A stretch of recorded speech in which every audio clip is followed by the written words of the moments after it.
प्रभु यीशु के नाम में मैं आज के बाइबल अध्ययन में आप सबका स्वागत करता हूं। मेरी आशा है कि आज का बाइबल अध्ययन भी आपके लिए बहुत लाभदायक सिद्ध होगा।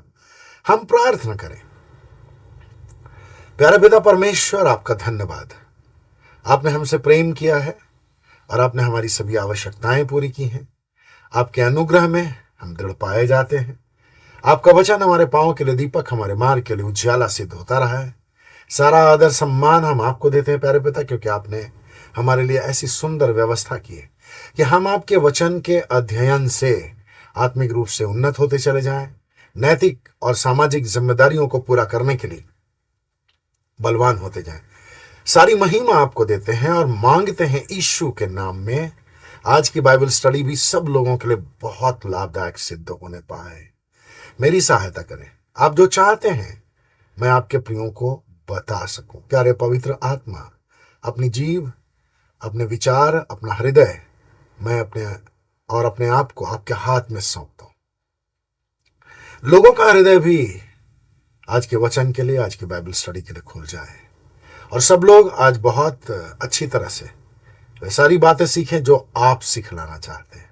सारी महिमा आपको देते हैं यीशु के नाम में, आमीन। तो आगे बढ़ने से पहले मैं एक गीत गाना चाहता हूं। यह पुराना गीत है, संभवतः आपको यह याद होगा, और अगर आप इस गीत को अब तक नहीं सीख पाए तो जरूर सीखिए। इस गीत के द्वारा भी आपको आशीष प्राप्त होगी।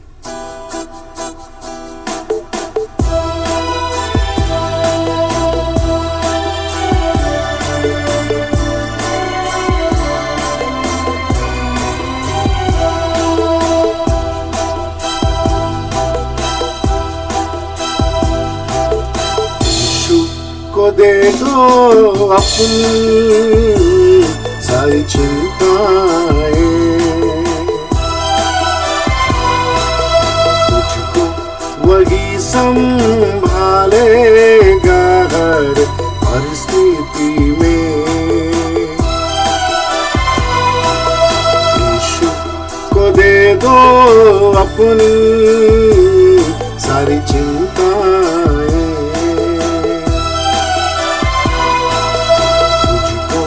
वही संभालेगा हर परिस्थिति में।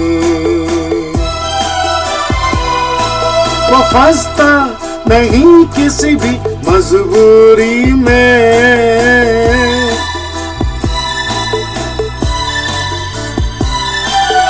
यीशु को दे दो अपनी सारी चिंताएं,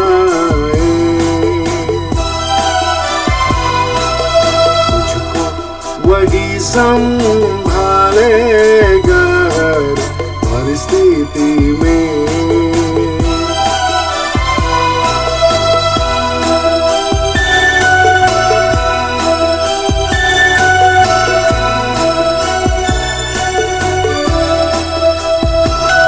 चिंताएं तुझे खा जाएंगी, तेरे जीवन का बल हर जाएंगी। चिंताएं तुझे खा जाएंगी, तेरे जीवन का बल हर जाएंगी, तेरे जीवन का बल हर जाएंगी। यीशु को दे दो अपनी सारी चिंताएं, तुझको वही संभालेगा हर परिस्थिति में।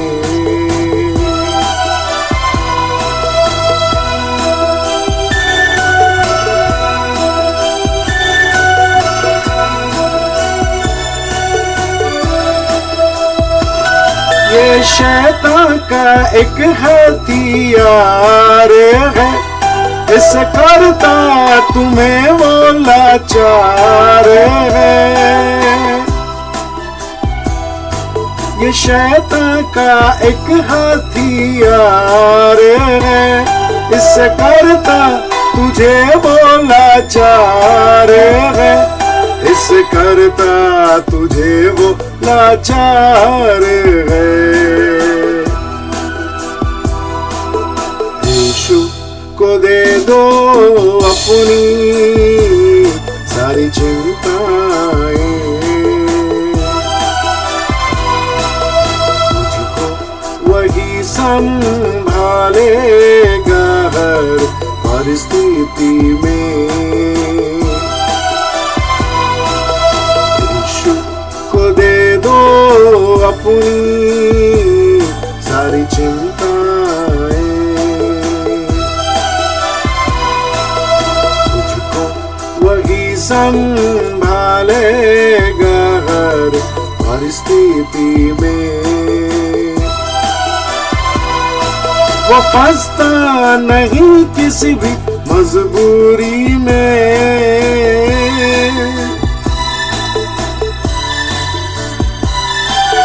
यीशु को दे दो अपनी सारी चिंताएं, तुझको वही संभालेगा हर परिस्थिति में।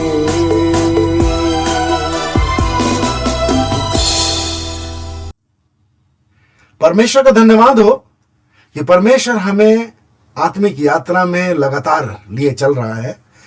परमेश्वर का आत्मा हमारी अगुवाई कर रहा है। प्रभु यीशु के नाम में हम लोग लगातार परमेश्वर से जुड़े हुए हैं। इस आत्मिक यात्रा में हम आगे बढ़ते चले जा रहे हैं और हमारे लिए बहुत महत्वपूर्ण है। इस्राएलियों ने भी अपनी यात्रा के दौरान, 40 वर्षों की यात्रा के दौरान बहुत कुछ सीखा और उनके माध्यम से हमें 10 आज्ञाएं भी प्राप्त हुई। तो परमेश्वर ने हमें जो आज्ञाएं दी हैं वे पहले इस्राएलियों के लिए थी, लेकिन उसके बाद हमारे लिए भी ये आज्ञाएं महत्वपूर्ण सिद्ध हुई। और आज बाइबल के अंतर्गत हम इन आज्ञाओं का अध्ययन करते हैं। मेरा ऐसा विश्वास है कि जितनी शिक्षा हम लोगों ने इस विषय में 10 आज्ञाओं से संबंधित बाइबल स्टडी के संदर्भ में प्राप्त की हैं, उसमें से कुछ नई बातें तो आपको अवश्य ही प्राप्त हुई होंगी, क्योंकि जब मैं इसकी तैयारी कर रहा था तो मुझे भी कई नई बातें परमेश्वर की ओर से प्राप्त हुई। तो मेरे व्यक्तिगत जीवन के लिए भी 10 आज्ञाओं का अध्ययन बहुत लाभदायक सिद्ध रहा है। आपके लिए भी ये लाभदायक सिद्ध होगा, ये मेरा विश्वास है। तो आज हम बची हुई 3 आज्ञाओं के विषय में देखेंगे। इससे पहले 7 आज्ञाओं के विषय में हम लोगों ने देख लिए। तो आज जो विषय है उसको मैंने एक शीर्षक के अंतर्गत रखा है, यानी 3 आज्ञाओं के ऊपर मैंने एक शीर्षक दिया है, पड़ोसियों के प्रति प्रेम। पड़ोसियों के प्रति प्रेम के संदर्भ में प्रभु यीशु की बहुत ही गहरी शिक्षा थी और प्रभु यीशु पड़ोसियों के प्रति प्रेम को बहुत ऊंचा स्थान दिया करते थे। तो यहां पर मैं आपके सामने एक स्थान से पढ़ना चाहता हूं, मरकुस रचित सुसमाचार अध्याय 12 और उसके 28 से 31वें पद तक। यहां पर प्रभु यीशु ने पड़ोसियों के प्रति क्या प्रेम होना चाहिए इसको बतलाया है। तो यहां इस प्रकार लिखा है, एक शास्त्री के प्रश्न के जवाब में प्रभु यीशु ने जो बात कही वह हमारे लिए बेहद महत्वपूर्ण है। तो मरकुस रचित सुसमाचार अध्याय 12 28 से 31 यहां इस प्रकार लिखा है, शास्त्रियों में से एक ने आकर उन्हें वाद विवाद करते सुना और यह जानकर कि उसने कैसे सुंदर ढंग से उन्हें उत्तर दिया है, उससे पूछा, सबसे प्रमुख आज्ञा कौन सी है? यीशु ने उत्तर दिया, प्रमुख आज्ञा यह है, हे इस्राएल सुन, प्रभु हमारा परमेश्वर एक ही प्रभु है और तू प्रभु अपने परमेश्वर से अपने सारे हृदय और अपने सारे प्राण और अपनी सारी बुद्धि और अपनी सारी शक्ति से प्रेम करना, और दूसरी यह है, तू अपने पड़ोसी से अपने समान प्रेम करना। इससे बढ़कर कोई आज्ञा नहीं है।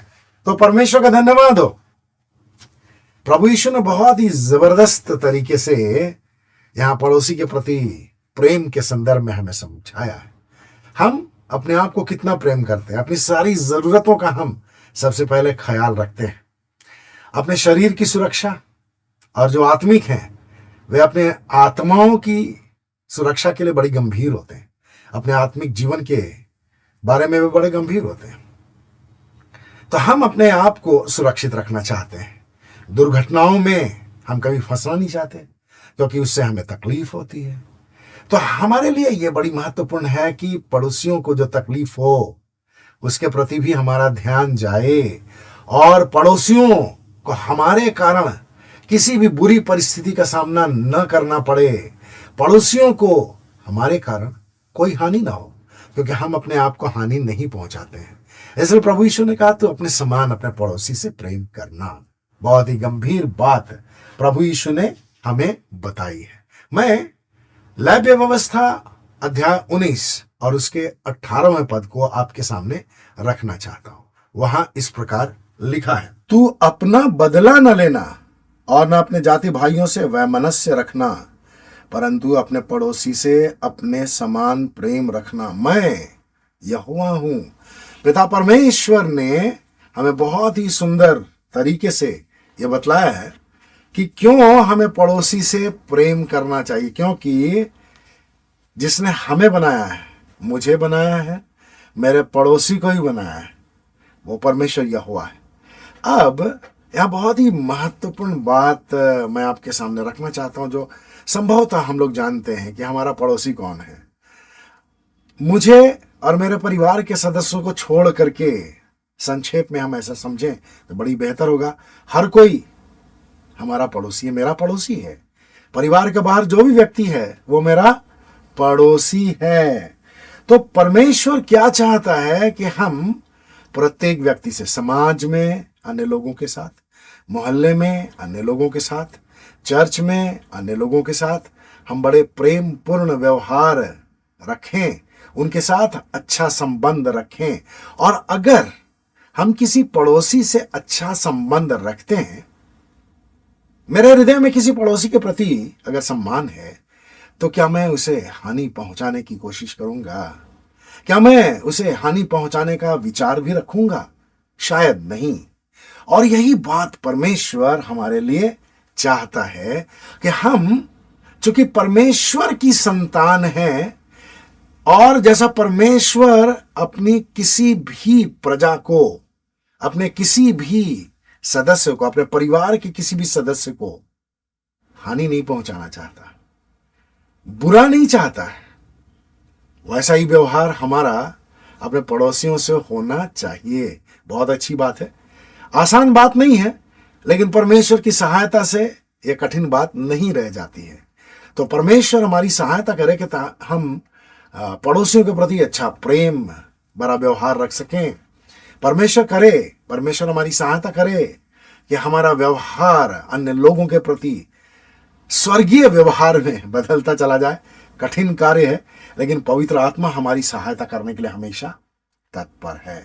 तो मैं आपके सामने निर्गमन की पुस्तक में से 20वां अध्याय और उसका 15, 16 और 17 पद रखना चाहता हूं। हम लोग जानते हैं निर्गमन 20वें अध्याय में हम 10 आज्ञाओं के बारे में पढ़ते हैं।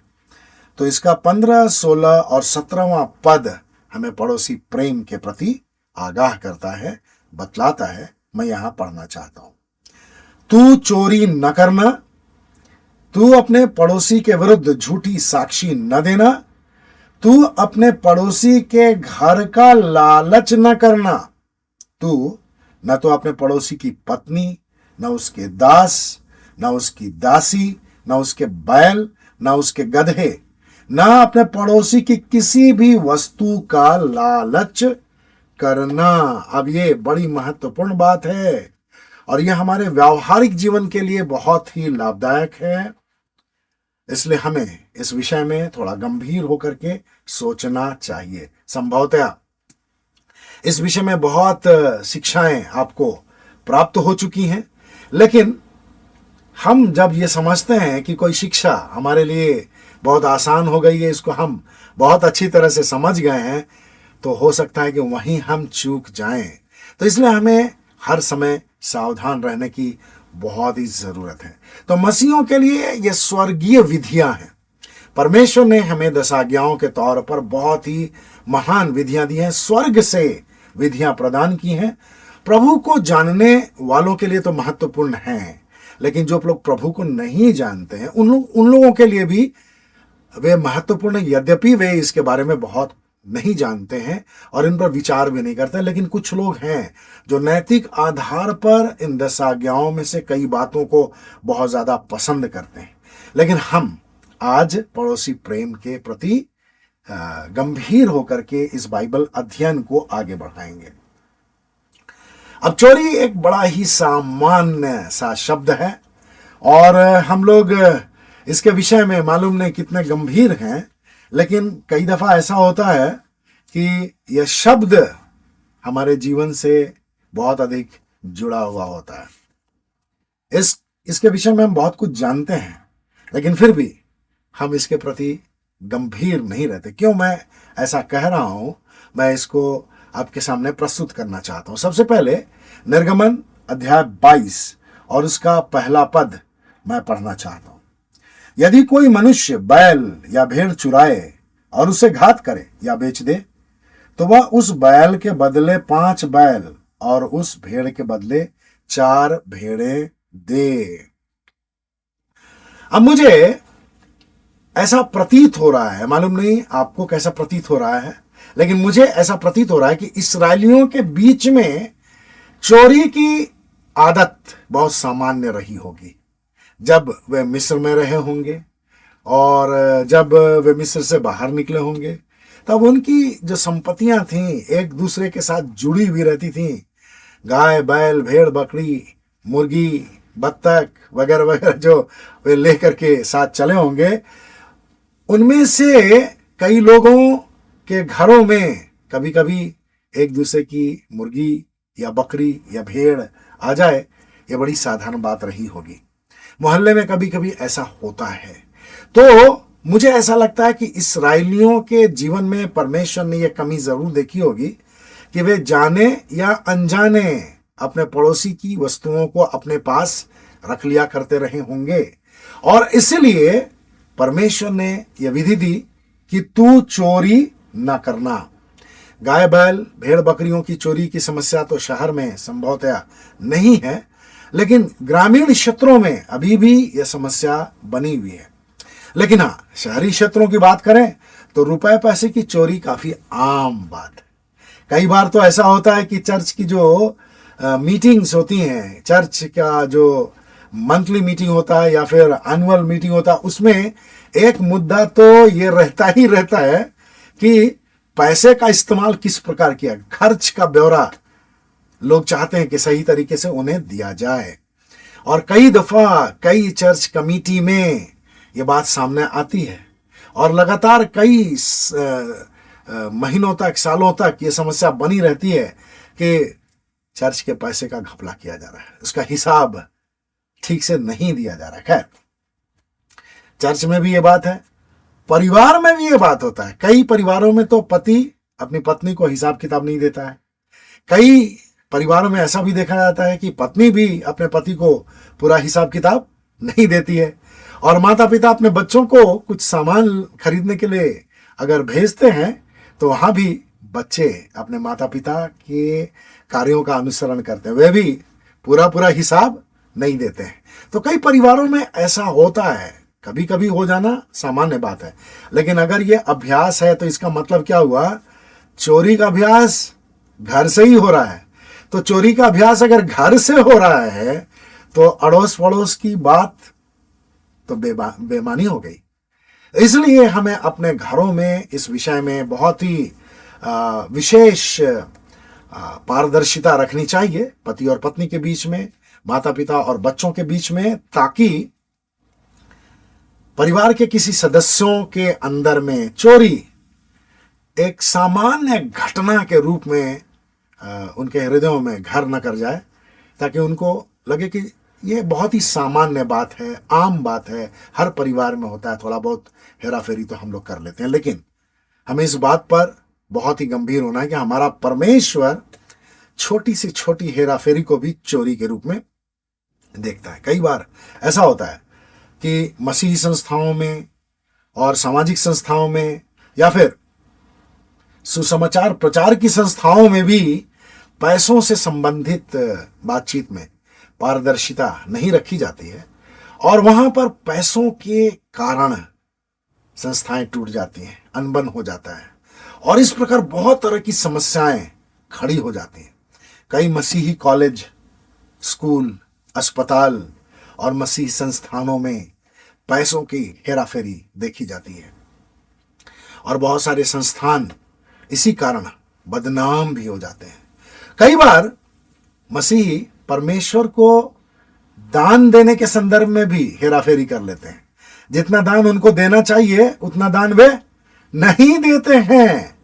और इस विषय में मलाकी 3 अध्याय 8वां पद क्या कहता है, मैं आपके सामने रखना चाहता हूं। मलाकी 3 अध्याय 8वां पद यहां इस प्रकार लिखा है, क्या मनुष्य परमेश्वर को लूट सकता है? फिर भी तुम मुझे लूटते हो। परंतु तुम पूछते हो, हमने किस बात में तुझे लूटा है? दशमांश और भेंटों में।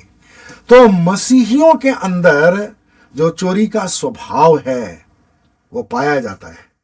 अगर इस विषय में एक विश्वासी पूरी तरह से गंभीर ना हो तो कहीं कहीं उससे गलती हो सकती है। लापरवाही के कारण भी, न चाहते हुए भी उससे कुछ ना कुछ गलती हो सकती है।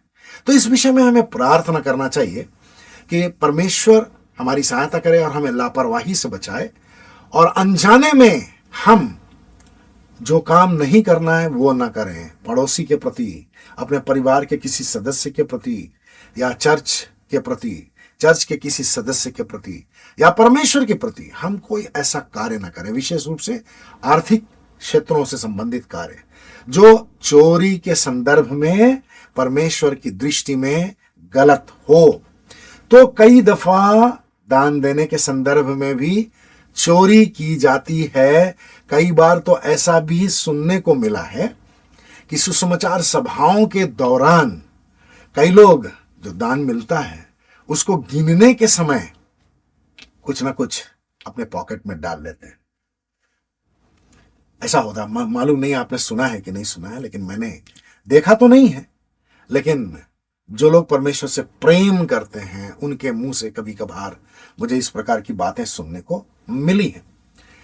अब चोरी, पैसे से संदर्भ में जो चोरी होती है वो तो हम लोग जानते हैं। कई बार हम समय की भी चोरी करते हैं। जो समय हमें परमेश्वर को देना चाहिए, जिस समय हमें परमेश्वर की आराधना करनी चाहिए, उस समय हम अपने पारिवारिक कार्यों में कभी कभार व्यस्त हो जाते हैं और कोई कोई लोग तो कभी कभार से ज्यादा व्यस्त हो जाते हैं, मनोरंजन के कार्यों में व्यस्त हो जाते हैं। आज के संदर्भ में कहें तो मोबाइल के कार्यों में भी व्यस्त हो जाते हैं। कई लोग तो चर्च में मोबाइल लेकर के जाते हैं और प्रचार का कार्य एक तरफ चल रहा है लेकिन दूसरी तरफ मोबाइल से भी बहुत सारी गतिविधियां चल रही हैं। तो हम क्या कर रहे हैं? समय की चोरी कर रहे हैं, परमेश्वर के सम्मान की भी चोरी कर रहे हैं। तो बहुत तरह की चोरियां हैं, परमेश्वर के सम्मान की भी चोरियां बहुत सारे लोग करते हैं। सुसमाचार प्रचार के दौरान भी कभी कभी ऐसा होता है कि परमेश्वर को जितना सम्मान देना चाहिए उतना सम्मान हम परमेश्वर को न देकर किसी व्यक्ति को दे देते हैं। हो सकता है वो व्यक्ति कोई प्रचारक हो, एवेंजलिस्ट हो, कोई भविष्यद्वक्ता हो जिसको लोग जरूरत से ज्यादा महत्व देने लगते हैं। अब वे जब अपने प्रचारक या भविष्यद्वक्ता या नबी या जो प्रचार करने के लिए आया, शिक्षा देने के लिए आया, उसका जब सम्मान करते हैं तो आयोजकों को ये ख्याल नहीं रहता कि जहां 2 या 3 मेरे नाम पर एकत्रित होते हैं वहां उनके बीच में मैं भी होता हूं। प्रभु यीशु ने कहा, तो प्रभु यीशु वहां उपस्थित है, लेकिन प्रभु यीशु से ज्यादा उसके सेवक को सम्मान दिया जा रहा है। तो क्या कर रहे हैं हम लोग? परमेश्वर को जो सम्मान मिलना चाहिए उस सम्मान को हम चुरा ले रहे हैं और किसी दूसरे व्यक्ति को दे रहे हैं। कई दफा ऐसा भी होता है, सरकारी संसाधनों का इस्तेमाल परिवार के लिए होता है, जो दूसरों के लिए इस्तेमाल होना चाहिए वो अपने परिवार के लिए हो जाता है, चाहे गाड़ियों की बात हो या पेट्रोल की बात हो या सुख सुविधाओं की बात हो, बहुत तरह की बात। तो समाज में ये सब चलता है। जो लोग प्रभु को नहीं जानते हैं उनके लिए ये सब चलता है। लेकिन अगर आप प्रभु से प्रेम करते हैं तो आपको अपने विषय में सोचना चाहिए, क्या आपके लिए चलता है? क्या आपको इस विषय में परमेश्वर के सामने जवाब देना पड़ सकता है? इस बात के विषय में हमें गंभीर होना चाहिए। चोरी बहुत ही महत्वपूर्ण विषय है और हमें इस विषय में सावधान रहना चाहिए कि हमारे व्यवहार से, हमारे कार्यों से चोरियां ना हो, ताकि हम परमेश्वर को महिमा दे सकें। अब चोरी जो आज्ञा है उसके बाद जो आज्ञा लिखी हुई है, जो तू अपने पड़ोसियों के विरुद्ध झूठी साक्षी न देना, मैं उसको तीसरे पॉइंट पर आज डिस्कस करूंगा। दूसरे पॉइंट के रूप में मैं आपके सामने लालच को रखना चाहता हूं, क्योंकि लालच चोरी से थोड़ा सा जुड़ा हुआ विषय है। अब आप सोचें कि कोई लालच क्यों करता है, या फिर मैं आपके सामने यह प्रश्न रखूं कि कोई चोरी क्यों करता है। आपका जवाब हो सकता है कि लालच के कारण। और लालच कोई व्यक्ति क्यों करता है? क्योंकि वह अपने आप को टेम्पटेशन से बचा नहीं सकता, और इसलिए हमें इस विषय में बहुत ही गंभीर होकर के समझना चाहिए कि कहां हम फंसते हैं। लालच के कारण हम कहां फंस जाते हैं, लालच के कारण हम कहां चोरी करने लगते हैं, लालच के कारण हम कहां पर परमेश्वर की विधि का विरोध करने लगते हैं। इस विषय में हमें बहुत ही गंभीर होना चाहिए। मैं निर्गमन 20वां अध्याय 17वां पद एक बार फिर आपके सामने रखना चाहता हूं। यहां इस प्रकार लिखा है, तू अपने पड़ोसी के घर का लालच न करना। तू न तो अपने पड़ोसी की पत्नी, न उसके दास, न उसकी दासी, न उसके बैल, न उसके गधे, न पड़ोसी की किसी भी वस्तु का लालच करना। तो यहां लालच से बहुत तरह की चीजें जुड़ी हुई हैं, और बाइबल बहुत ही स्पष्ट रूप से हमें चोरी के विषय में बताती है कि हमें चोरी नहीं करनी है। तो चोरी ना करना परमेश्वर की आज्ञा है। अब यहां पर जो अंतिम वाक्य है वो मैं आपके सामने रखना चाहता हूं। निर्गमन 20:17 का अंतिम वाक्य, ना अपने पड़ोसी की किसी भी वस्तु का लालच करना। तो किसी भी वस्तु का लालच करना, अगर लालच हम करते हैं तो वो चोरी हो जाएगी। अगर लालच की अधीनता में हम आ गए और कुछ चीज हमने अपने पड़ोसी से ले ली तो वो चोरी हो जाएगी। तो चोरी के संदर्भ में हम लोगों ने देख लिया हमारा पड़ोसी कौन है। व्यापक दृष्टिकोण अगर हम रखें तो जैसा मैंने बताया, परिवार के बाहर हर व्यक्ति हमारा पड़ोसी है। यह स्वर्गीय दृष्टिकोण है। अब यहां पर परमेश्वर ने अपने वचन में बहुत ही गंभीर बात कही है, तो अपने पड़ोसी के घर का लालच न करना। और घर में, पड़ोसी के घर में बहुत सारी चीजें होती हैं, बहुत सारे लोग रहते हैं। तू ना तो अपने पड़ोसी की पत्नी, ना उसके दास, ना उसकी दासी का लालच करना। अब यहां पर पड़ोसी की पत्नी का लालच न करना, इसको दूसरे शब्दों में हम ऐसा कह सकते हैं, ज्यादा व्यापक बनाने के लिए, ज्यादा अच्छी तरह से हम इस बात को समझ सकें, इसलिए हम इसे व्यभिचार से जोड़ सकते हैं। किसी की पत्नी का लालच करने का मतलब है व्यभिचार से अपने आप को कनेक्ट कर लेना। और प्रभु यीशु ने तो कहा कि किसी स्त्री पर अगर हम कुदृष्टि डालते हैं तो वो भी व्यभिचार है। और आजकल तो मोबाइल का प्रचलन है। मोबाइल के द्वारा बाहर जाने की भी जरूरत नहीं है। बहुत सारे पुरुष इस गंभीर पाप में पड़े रहते हैं, गिरे रहते हैं, पाप करते रहते हैं। अपनी पत्नी के प्रति पाप करते हैं, अपने बच्चों के प्रति पाप करते हैं, परमेश्वर के प्रति पाप करते हैं। तो व्यभिचार का पाप आजकल घर घर में समा गया है। हम विश्वासियों को इससे बहुत ही अधिक सावधान रहने की जरूरत है। जब व्यभिचार का विषय आता है तो दो व्यक्ति मेरे जहन में आते हैं, एक तो है यूसुफ और दूसरा है दाऊद। यूसुफ के विषय में आप जानते हैं बाइबल क्या बताती है कि यूसुफ जब अपने मिस्री अधिकारी के घर में था, पोतीपर के घर में, पोतीपर उसके मिस्री अधिकारी का नाम था, आप जानते हैं। पोतीपर की पत्नी थी जो यूसुफ को व्यभिचार के पाप में गिराने के लिए बहुत दिनों से प्रयत्नशील थी। कई दिनों तक उसने प्रयास किया, लेकिन कभी भी वह सफल नहीं हो सकी और अंततः उस पर झूठा आरोप लगा करके उसको पोतीपर की पत्नी ने जेल की सलाखों के पीछे भी भिजवा दिया। वहां भी यूसुफ परमेश्वर के प्रति वफादार रहा। तो ऐसा व्यक्ति हमारे लिए बहुत ही आदरणीय होना चाहिए, सम्माननीय होना चाहिए और उसके जीवन से, उसके चरित्र से हमें बहुत गहरी शिक्षा प्राप्त करनी चाहिए। अब दूसरा व्यक्ति कौन है? व्यभिचार के संदर्भ में हम दाऊद का नाम लेते हैं, यद्यपि बाद में दाऊद ने इस विषय में बहुत गहराई से पश्चाताप किया। उसने टूट करके परमेश्वर की ओर ताका, परमेश्वर से आग्रह किया कि उसे क्षमा किया जाए, क्योंकि वह बतशेबा के कारण, व्यभिचार के कारण पाप में गिर गया था। बतशेबा के साथ व्यभिचार के पाप में वह लिप्त हो गया था। अब परमेश्वर इस पाप को बहुत ही घृणित दृष्टि से देखता है, इसलिए हमें बहुत ही सावधान होने की जरूरत है। और आज हमें उस समय भी बहुत सावधान होने की जरूरत है जब हम अपनी मोबाइल देखते हैं। मोबाइल में बहुत सारे ऐसे चित्र आ जाते हैं, अचानक से कहीं से आ जाएंगे जो आपकी आंखों को बहुत आकर्षित करेंगे, लेकिन आपको हमेशा सावधान रहना है कि अपने आप को उन पापों से बचा करके रखें, क्योंकि परमेश्वर आपके जीवन को बहुत गहराई से देख रहा है।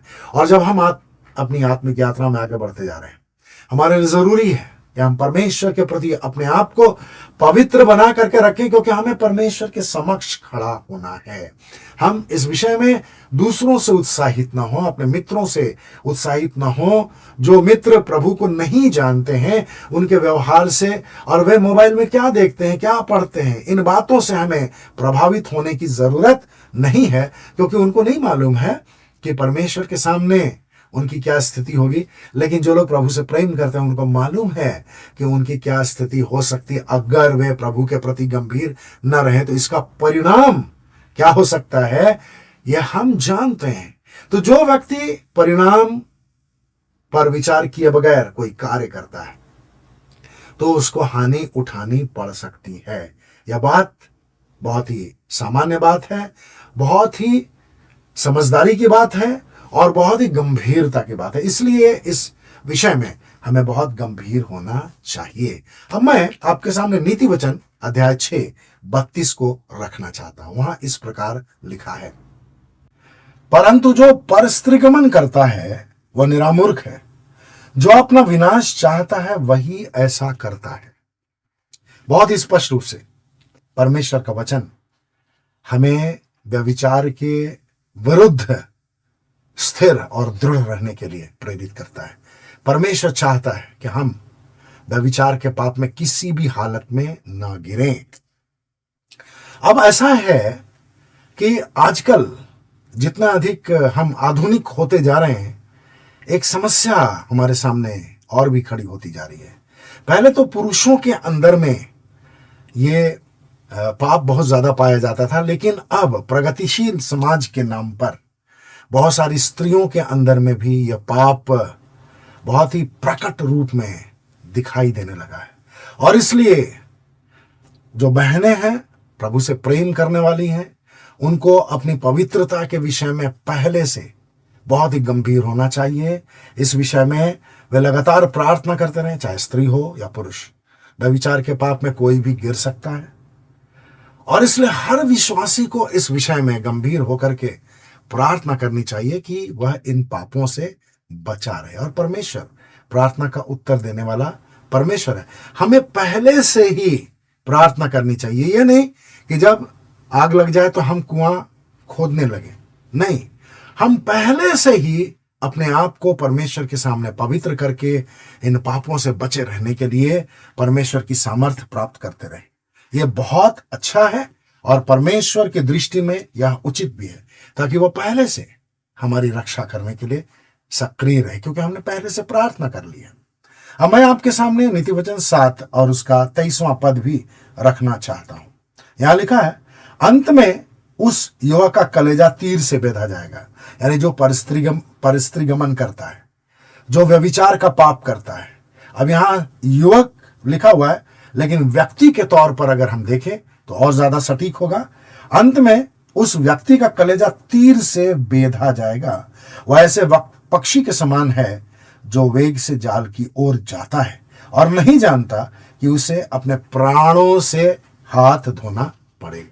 तो परमेश्वर का वचन ये बहुत ही गहरी शिक्षा देता है कि हम व्यभिचार के द्वारा अपने प्राणों की हानि उठा सकते हैं, और इसलिए हमें इस विषय में सावधान रहना चाहिए, क्योंकि हमारा प्राण बहुत ही महत्वपूर्ण है और इसे प्रभु यीशु ने अपने लहू से धो करके बचाया है। इसलिए हमें अब फिर से उन पापों की ओर नहीं मुड़ना चाहिए जिन पापों को हम छोड़ करके आ गए हैं।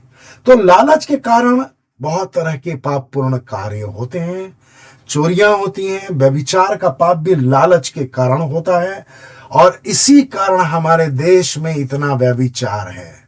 इस दिशा में हम लोग अगर सावधान न रहें तो हम लोग भी, जो विश्वासी हैं, जो प्रभु से प्रेम करते हैं, कहीं ना कहीं इस पाप से जकड़े जा सकते हैं, आकर्षित किए जा सकते हैं।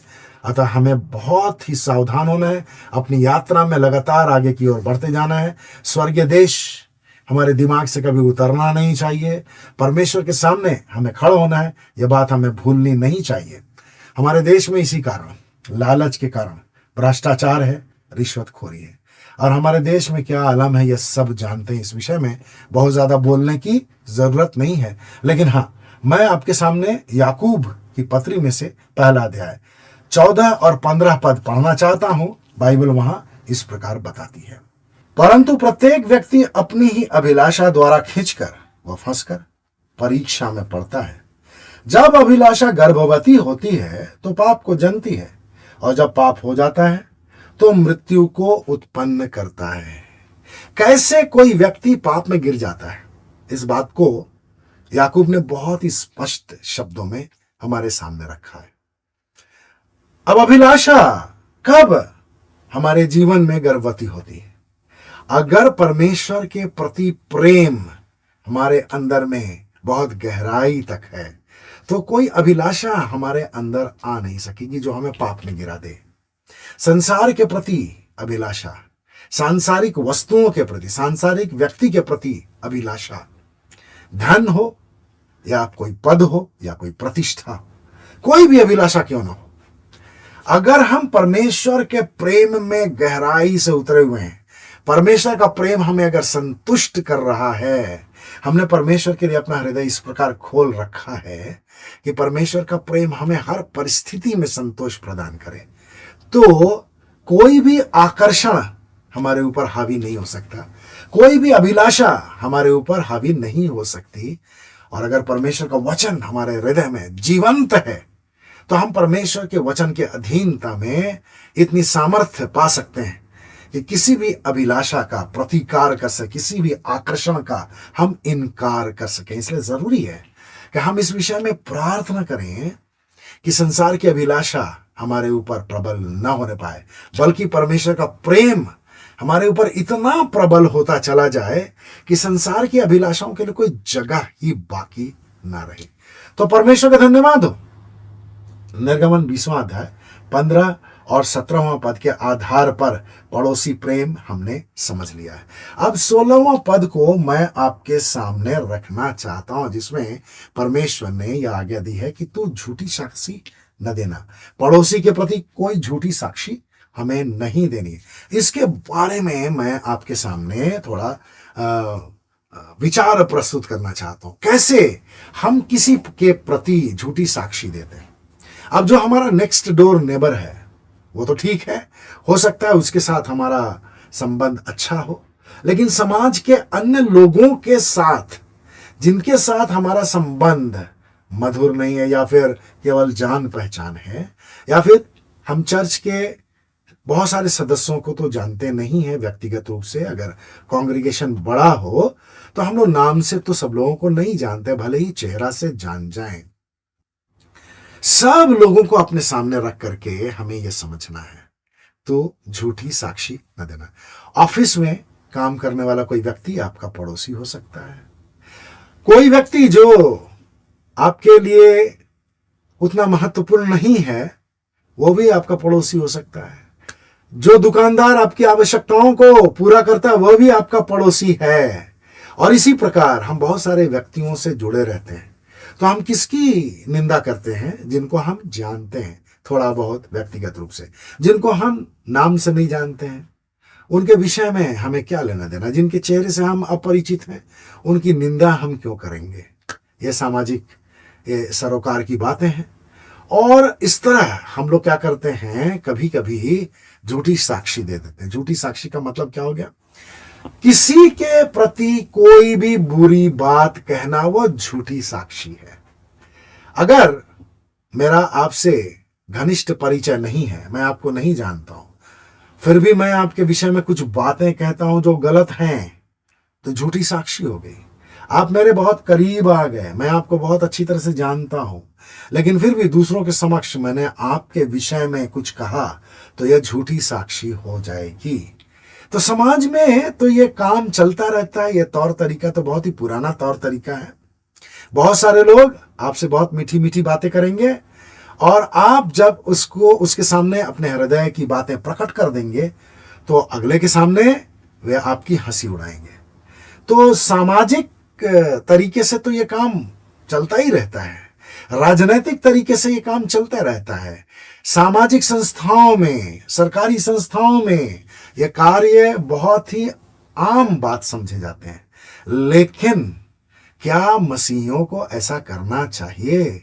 किसी से बात करके जब उसके बारे में, उसकी कमियां, उनकी गलतियां आपको पता चल गई, तो क्या किसी दूसरे पड़ोसी के पास जाकर उस व्यक्ति की गलतियां बतानी चाहिए? परमेश्वर का वचन है कि तू झूठी साक्षी ना देना। अगर मैं अपने पड़ोसी को बहुत करीब से जानता हूं, उसकी खूबियां भी जानता हूं, उसकी कमियां भी जानता हूं, और अगर उसकी कमियों को मैं दूसरे पड़ोसी के पास रखूं, तो मैं क्या कर रहा हूं? मैं झूठी साक्षी दे रहा हूं। ऐसा करने का अधिकार परमेश्वर की ओर से हमें प्राप्त नहीं है। तो जब हम झूठी साक्षी देते हैं, किसी के प्रति झूठी बात कहते हैं, तो उसका मतलब क्या है हमें समझना चाहिए। पहली बात कि जिसके विषय में हम झूठी साक्षी दे रहे हैं ना, उसका सम्मान हम चुरा लेते हैं, उसे बदनाम करने की कोशिश करते हैं, उसके हृदय की शांति चुरा लेते हैं। क्योंकि जब कहीं ना कहीं से उसको यह बात पता चलेगी कि मैंने उसके बारे में यह बात कही, तो उसके हृदय में अवश्य ही शांति की कमी होगी, शांति का जो लेवल है वो नीचे आ जाएगा। इसका मतलब मैं अप्रत्यक्ष रूप से उसकी शांति की चोरी कर रहा हूं, और उसे निराश होना पड़ेगा। मैं उसे अपने कार्यों से निराश कर रहा हूं, तो मैं क्या कर रहा हूं? उसके उत्साह की चोरी कर रहा हूं, उसकी आशा की चोरी कर रहा हूं। कई दफा ऐसा होता है कि इन व्यवहारों से कुछ लोग प्रभु से दूर हो जाते हैं। तो मैं क्या कर रहा हूं? मैं प्रभु और किसी के संबंध को मजबूत होने से रोक रहा हूं। तो ऐसा करना हमारे लिए परमेश्वर की दृष्टि में उचित नहीं है। कोर्ट कचहरी में तो झूठी साक्षियां देने के लिए बहुत सारे लोग खरीदे जाते हैं, बहुत सारे लोग पेश किए जाते हैं, और झूठी साक्षियों के कारण एक पक्ष दूसरे पक्ष के ऊपर हावी होता रहता है। दो पक्ष में दोनों पक्ष सही नहीं होते हैं, बहुत दिनों तक केस चलता रहता है, पेंडिंग रहता है, एकदम नीचे से लेकर के सुप्रीम कोर्ट तक चला जाता है। इसका मतलब है कि दो में से कोई एक पक्ष है जो अपनी गलती को स्वीकार करने के लिए तैयार नहीं है, तभी सुप्रीम कोर्ट तक बात चली गई, और वकीलों के योग्यता के कारण जो गलत लोग होते हैं वे भी केस जीत लेते हैं। लेकिन परमेश्वर से हम छिप नहीं सकते। परमेश्वर की दृष्टि में जो गलत है वो गलत है। तो कोर्ट कचहरी में झूठी साक्षी देकर के हम किसी को सलाखों के पीछे पहुंचा सकते हैं, आर्थिक रूप से, व्यावसायिक रूप से उसे हानि पहुंचा सकते हैं। परमेश्वर की दृष्टि में ये बातें बहुत ही गलत हैं और इसलिए हमें किसी के विरुद्ध झूठी साक्षी नहीं देनी चाहिए। बल्कि एक वचन मैं आपके सामने रखना चाहता हूं जो प्रभु यीशु ने हमारे लिए बहुत ही स्पष्ट रूप से कही है। मत्ती रचित सुसमाचार 5वां अध्याय 37 मैं आपके सामने पढ़ना चाहता हूं। वहां इस प्रकार लिखा है, परंतु तुम्हारी बात हां की हां अथवा नहीं कि नहीं हो, क्योंकि जो कुछ इनसे अधिक होता है शैतान की ओर से होता है। तो जब हम किसी के सामने झूठी साक्षी देते हैं तो उसमें कुछ सच्चाई को भी शामिल कर लेते हैं और बाद बाकी झूठी बातों को उसके साथ मिला करके पेश कर देते हैं। तो हमारी बात हां की हां हो, ना कि ना हो, प्रभु ये चाहता है।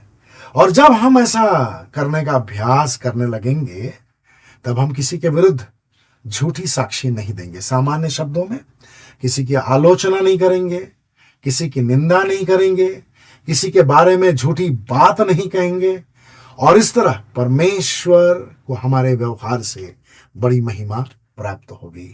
तो परमेश्वर आपको आशीष दे, परमेश्वर आपकी सहायता करे ताकि आप इन तमाम आज्ञाओं के प्रति और अधिक गंभीर होते चले जाएं और परमेश्वर की सामर्थ्य के द्वारा पहली आज्ञा से लेकर के अंतिम आज्ञा तक आपके जेहन में हमेशा बनी रहे और आप पवित्र आत्मा की सहायता से इन आज्ञाओं के विरुद्ध कोई कार्य न करें।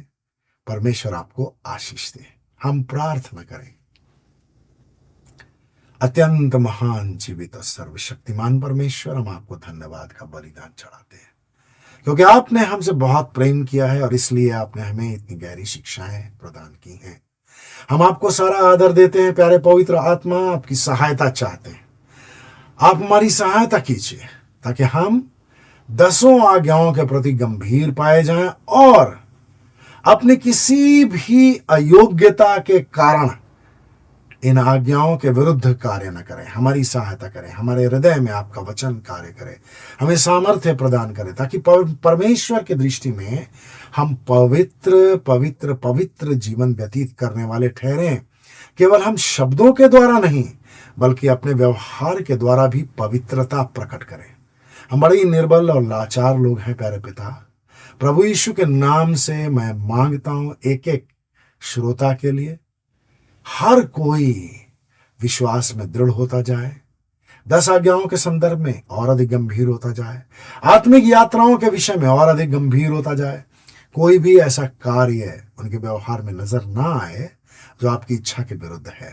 हर कोई और अधिक गंभीर हो जाए क्योंकि उन्हें महसूस हो, हमेशा यह बात वे महसूस करें कि उन्हें परमेश्वर के सामने खड़ा होना है और परमेश्वर उन्हें देख रहा है, क्योंकि आपकी दृष्टि हमारे ऊपर सर्वदा बनी रहती है। हमारी सहायता करें ताकि हम आत्मिक यात्रा में आगे बढ़ते जाएं, सफलतापूर्वक आगे बढ़ते जाएं और हमारे व्यवहार से, हमारे चाल चलन से केवल आपको महिमा मिले। एक एक की सहायता कीजिए जो किसी न किसी समस्या में पड़े हुए, चाहे आर्थिक समस्याओं में पड़े हुए, शारीरिक समस्याओं में पड़े हुए, मानसिक परेशानियों से घिरे हुए, भावनात्मक तरीके से परेशान है, ऐसे लोगों पर दया कीजिए, तरस खाइए, इनकी सहायता कीजिए, इन्हें आजादी दीजिए। मैं इन्हें आपके हाथों में सौंपता हूं। हर कोई आत्मिक जीवन में सफल हो, मैं यह मांगता हूं। मेरी प्रार्थना सुनने के लिए धन्यवाद। यीशु के नाम में आमीन।